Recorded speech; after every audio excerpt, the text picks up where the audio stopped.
to get it out of the way. So it's a choke to clear out. We'll take the diaphragm. Maybe you have a Toyota Corolla and you need to adjust your side mirrors. It's really easy to do. All you're gonna do is come up here and you can see there's a little switch right here. If you wanna adjust the driver's side mirror, you're just gonna turn that to the left.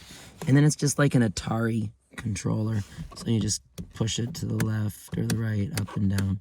And you can see right here as I push it to the right, we can get our mirror to the left, up, down. When you're done and you have it set where you want it, simply just twist that back up. If you need to do the right mirror, you're just gonna click it to the right and adjust that. Hopefully that helps. And as always, thanks for watching. Please like and subscribe.